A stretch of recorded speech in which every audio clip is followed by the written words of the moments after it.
All right, Shalom, Shalom. First and foremost, I'd like to give our praise and honor to Yahweh, Bahashem, Yahweh Shah, Bahashem Kakadash. I want to give double honor to the apostles and elders of the great millstone for teaching me the truth 100% securely. I would like to give a salutation to the Akim and Aqua who are listening and studying to show thyself approved. This is your brother Bayan from the Tulsa, Oklahoma, Hebrew Delight Camp, coming back to you with another quick lesson. And it's pretty much just a quick lesson. Going into this post, which I thought it was a pretty good post, was it just further prove who pretty much are willing to do the work of Yahweh Shem Yahushua and who's not. Okay, so I'm just gonna get into some scriptures based on this post, but at first let's go ahead and read it because it says the Bible is no lazy man's book. All right, the Bible is no lazy man's book. So this is the book of men who are willing to do the work of Yahweh Shem Yahushua. Well, ultimately it leads to studying to show thyself approved. Okay, you got men who are serious about this who will go out their way to get this wisdom, knowledge, and understanding. So meaning they're gonna, invest in the book. They're probably gonna buy other books that uh that will help them get in like other books like study Bibles, all right, so on and so forth. So they're going to invest and put in more work into getting it obtaining this wisdom. All right. So it said the Bible is no lazy man's book. Much of its treasure, like the valuable minerals stored in the bowels of the earth, only yield up themselves to the diligent seekers. You see that? And that's pretty much you got to be diligent. That ultimately goes into labor.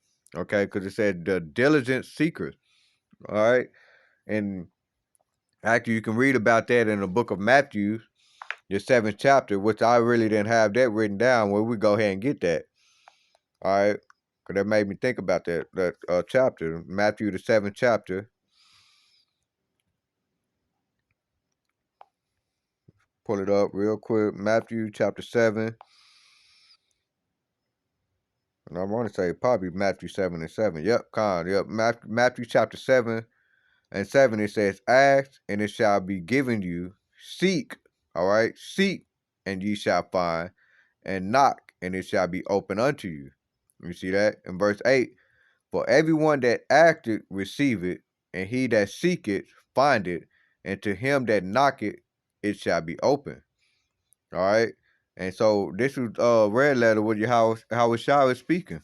Okay, so not only if you're gonna do the work, all right, and if you can't seem to find the wisdom, knowledge, and understanding, Yahweh Shah, Yahweh about you, Yahweh Shah also said, if any of you lack wisdom, ask of me, and I will give it to you liberally. So that goes hand in hand with that Revelation, the 7th chapter, 7th verse through the 8th verse. Okay, because it said, "Ask, and it shall be given you; seek, and you shall find; knock, and it shall be open unto you." Okay, which is basically when you're knocking, you're giving that wisdom and knowledge and understanding, it will be open unto you. So that means Yahweh Shah is going to open your mind so you can understand it. Okay, and 8, and it said, for everyone that asks, receive, and he that seeketh, find, and to him that knocketh, it shall be open. All right, so that's pretty much that wisdom right there. That's pretty much putting in that work.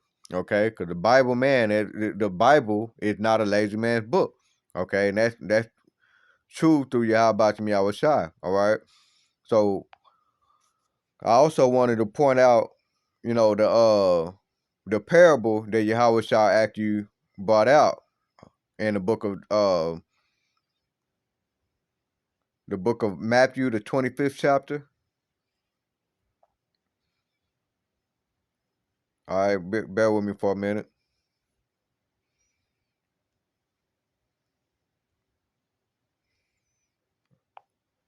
All right, so this is the book of Matthew, chapter 25, and we can start at verse 14. Okay, so we start out, it said Matthew 24 and 14, it said, for the kingdom of heaven is as a man traveling into a far country who calleth his servant and delivered unto them his goods. Okay, and those goods is by way of the gift of Yahweh Bashim Yahushai. Okay, so Yahweh Bashim Yahushai had servants that he set up, and he gave them gift, and he pretty much gave them gift to which is ultimately goes into your talent, your individual talent, and he wants you to use those talents to push forth the gospel. Okay, so you can't be a lazy man when it comes to that. Okay, so before I read on, let's get the book of First Timothy chapter 4 and 14. Well, actually, I'm gonna read up one verse with 4 and 13. Okay, First Timothy chapter 4 and 13. All right, because it says, "Till I come, give attendance to reading, to exhortation, to doctrine." Okay, verse First Timothy 4 and 13. "Till I come, give attendance to reading." All right, you read the book of Revelation, the first chapter, somewhere in the first chapter where it says, "Blessed is he that read it." I believe that Revelation 1 and 3. Okay, so it said, reading it again from the top, First Timothy 4 and 13, "To who come? Yahweh Shai." Okay, give attendance to reading, to exhortation. All right, the exhortation is the Greek word parakalystis, and it says a calling near, summon. All right, for help, importation, supplication, entreaty, exhortation, admonition, encouragement, consolation, comfort, solace, that which afford comfort or refreshment. All right. Persuasive discourse, stirring address, instructive, amatory, conciliatory, powerful, hortatory discourse. All right. So persuasive discourse, a stirring, instructive, admonitory.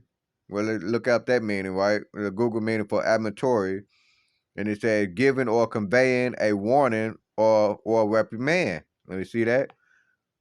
So we're using your talent not only to push forth the gospel, but you're also using your talent to warn the sheep of Yahweh Bashim Yahushai. Okay, so going back and reading First Timothy 4 and 13, it says, "Till I come, give attendance to reading, to exhortation, to doctrine." Verse 14, "Neglect not the gift that is in thee, which was given thee by prophecy with the laying on the hand of the presbytery." Okay, of the presbytery. Okay, that word for presbytery is the body of elderly presbytery synod council. All right, of the elders of any body, assembly, and it says of Christian, but it ultimately is the body of Yahweh Shah Hamashiach. All right. So what we can actually go back to that and going back to the Matthew 24th chapter and 14th verse. Okay. So this is where Yahweh Shai was doing a parable of those who received a gift of Yahweh Bashim Yahweh Shai. Okay. So going back to Matthew 24 and 14, "For the kingdom of heaven is as a man traveling into a far country, who called his own servant and delivered unto them his goods." Okay, which is those gifts, those talents that he gave to his servant. Verse 15, "And unto one he gave 5 talents, to another 2, and to another 1, to every man according to his several ability." You see that? "To every man according to his several ability, and straightway took his journey." Okay, so he gave them gift according to their ability. Verse 16, "Then he that had received the 5 talent went and traded with the same, and made them other 5 talent."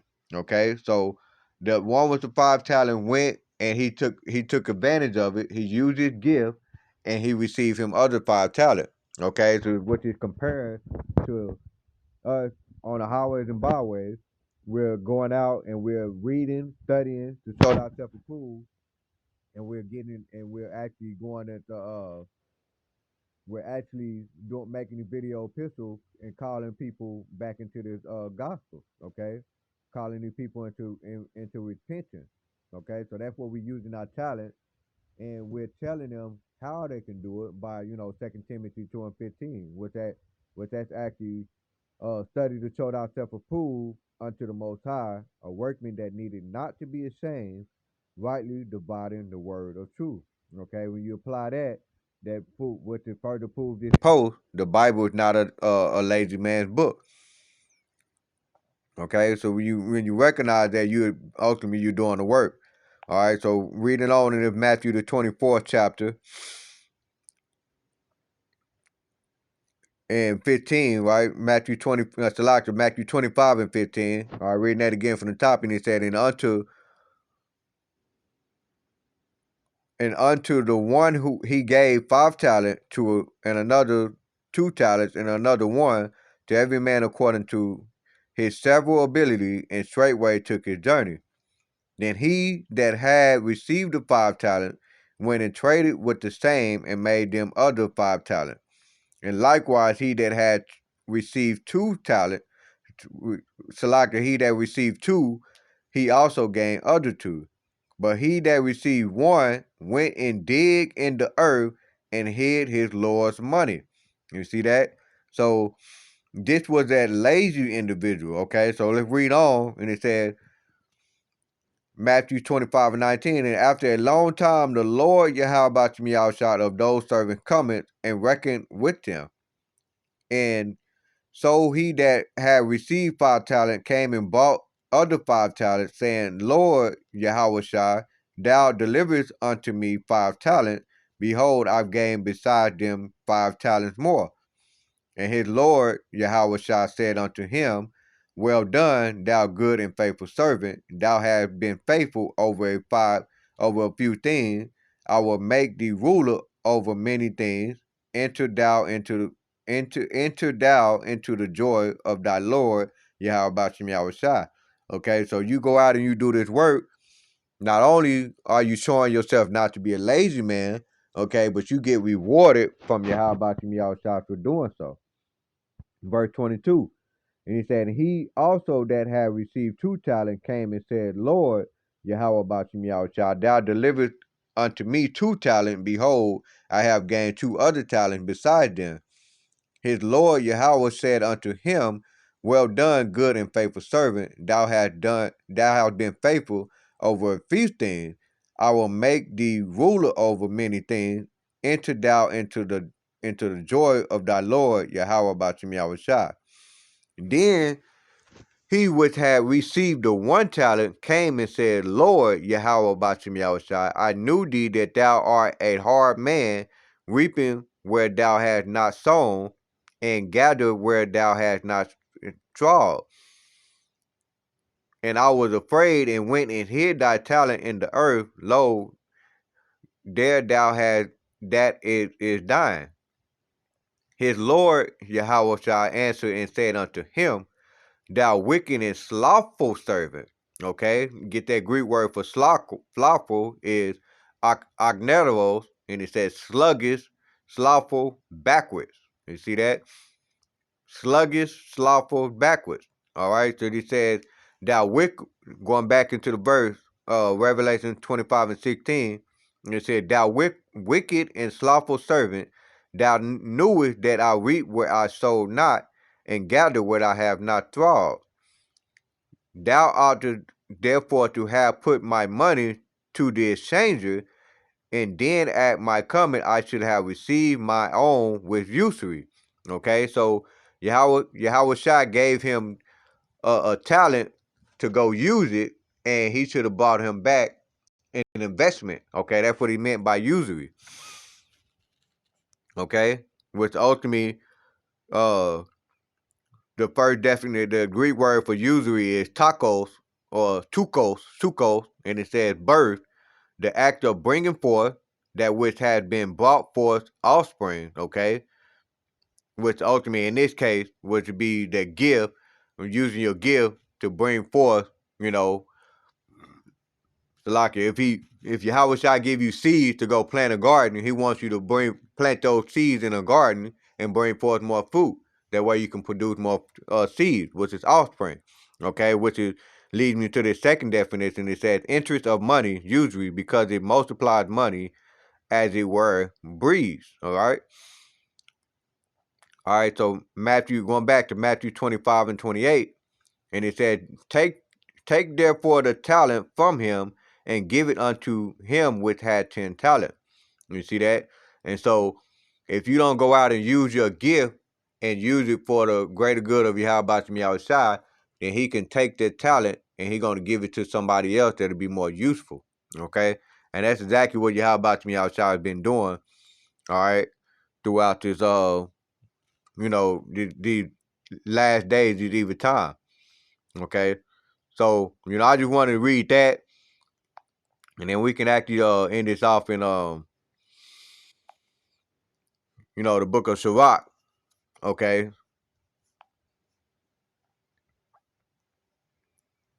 Ecclesiastica, aka Sirach. Which before I do that, Ecclesiastica, aka read Ecclesiastica, aka Sirach, chapter 37, and get a few more scriptures based on, being a hard worker. Just giving certain examples of it in the scriptures, okay, versus those who actually do the work. All right, so this is Proverbs chapter 24, and we start at verse 30. And it says, I went by the field of the slothful, and by the vineyard of the man void of understanding. And lo, it was all grown over with thorns, and nettle had covered the face thereof, and the stone wall thereof was broken down. Then I saw and consider it well. I look upon it and receive instruction. Yet a little sleep, a little slumber, a little folding of the hand to sleep, so shall thy poverty come as one that travel, and thy want as a armed man. All right, so this is going back into the lazy man that just sit around and doing nothing. All right, but expect a whole lot most of the time.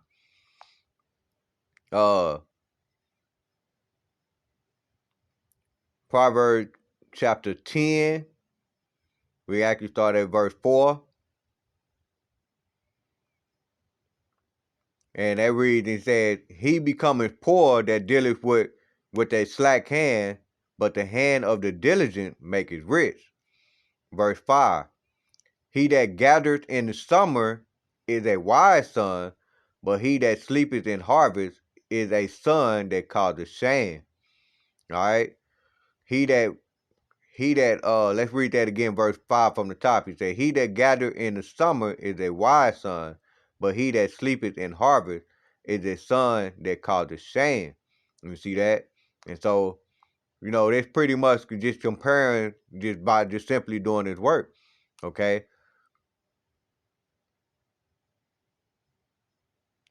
And see if I got a few more, and then I'm just pretty much end it off with Ecclesiasticus, the 37th chapter. Proverbs 21 and 25. The desire of the scoffer killeth him, for his hand refuses to labor. You see that? And that ultimately what it made me think of Proverbs. I mean, it's not Proverbs, but Matthew the 7th chapter and 15th verse, where you read on down. I'll be actually 15 and 7 and 21, I believe, where it says ye shall know them by their fruit. Okay, and if you actually read that in the NLT version, it actually says by their fruit ye shall know them. All right, just as you can tell a tree by its fruit, so you can tell people by their action. Okay, so you see a lot of false prophets who doesn't go to the meaning of the word, which ultimately is showing that they're lazy. They don't want to look up the meaning of the word and break down these scriptures properly, so that the congregation to be able to receive this word too. Okay, so this is just pretty much showing a lazy person, and it's better to stay around and get around the people who willing to do the work. That way you'll be able to continue on, and and they'll better you as an individual. So we go ahead and end it off with Sirach 37.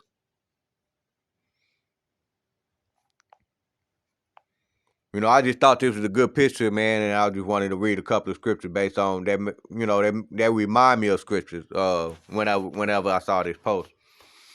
So this is Ecclesiastica, aka Sirach, chapter 37.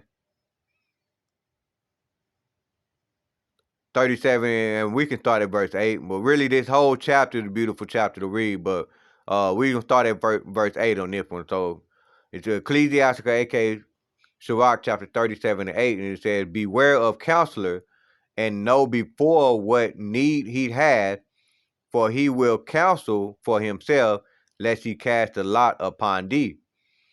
Verse 9, it said, and say unto thee, thy way is good, and afterward he stand on the other side to see what shall befall thee. Okay? And that's pretty much talking about a person that'll give you advice, and he'll give you advice. He'll probably give you bad advice, and then he'll sit back and watch you fall. That's pretty much what it's saying right here. All right, so let's read that again. It said, beware of a counselor, and know before what need he have, for he will counsel before himself, lest he cast a lot upon thee, and say unto thee, thy way is good, and afterward he stand on the other side to see what shall befall thee. All right, verse 10. Consult not with one that suspected thee, and hide thy counsel from such as envy thee. You see that? So don't tell no one who because it said hide thy counsel from such as envy thee. So anyone that is jealous of you, it's better not to share your counsel with him as well. Don't let the right hand know what what did they say? That saying, don't let the left hand know what the right hand doing. Loosely paraphrasing. All right. Verse 11.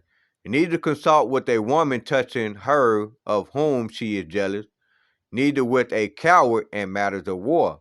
Okay, so you can't consult with a coward that's pretty much afraid when it comes to fighting in war. Okay, because he's a coward. He knows how to be scared. All right, nor with a merchant concerning exchange. Okay, nor with a buyer of selling. Okay, it doesn't mix. All right, if you trying to consult about how to sell certain things with a buyer somebody who's all he knows about is buying merchandise, okay, you can't get advice from a buyer on certain merchandise you can sell. Okay, you can't do that. You have to get advice from another seller. All right. And it says, nor with an envious man of thankfulness. Okay. A person that envy, he can't tell you how to be thankful. Okay. Nor with a unmerciful man touching kindness. Okay. A merciful man can't tell you how to be kind. Nor with a slothful for any work. Okay. That's the point I wanted to read in this chapter right here, in this very verse. Okay. It said, nor with a slothful for any work. So a lazy man is not going to tell you how to dig into these scriptures and study to show thyself approved. Okay. Labor in thy work. All right. Reading, which they remind me of Hebrew, the 4th chapter and 11th verse. Okay. A slothful man is not going to tell you how to do that. Okay. So it says, nor with slothful for any work, nor with an hireling for a year of finishing work. You see that? Nor with a hireling for a year of finishing work. All right, a hireling, a person that's always pretty much a person that's trying to get a quick buck. All right, he can't give you an advice on how to keep a job for 10 plus years or so on and so forth. All right, and it says, nor with an idle servant as much business, hearken not unto these in any matter of counsel. All right. In verse 12, and it said, but be continually with a godly man whom thou knowest to keep the commandments of the Lord Yahweh Yahushua, whose mind is according to thy mind, and will sorrow with thee if thou shalt miscarry. And let counsel of thine heart stand, for there is no man more faithful unto thee than it. For a man's mind is sometime wont to tell him more than 7 watchmen that sits above in a high tower. You see that? So, that's pretty much the point right there. It's just, I just thought this was a beautiful post, and it just, I just wanted to bring out these scriptures that just showing a different, just comparing and contrasting of what not to do and what to deal with, and so on and so forth. Okay, so ultimately, as a result, you want to get around like-minded individuals. Just like Yahweh Shah said, he that doeth the will of my Father, the same as my mother, my brother, and my sister, and my father, so on and so forth. All right, so Lord willing, I hope this lesson was edifying. And with that, let me give all praise and honor to Yahweh, Bahashem, Yahweh Shah, Bahashem Kakadash. I want to give double honor to the apostles and the elders of the Great Millstone for teaching me the truth 100% securely. Shalom, DTA, Abba, Kwam Yasharala.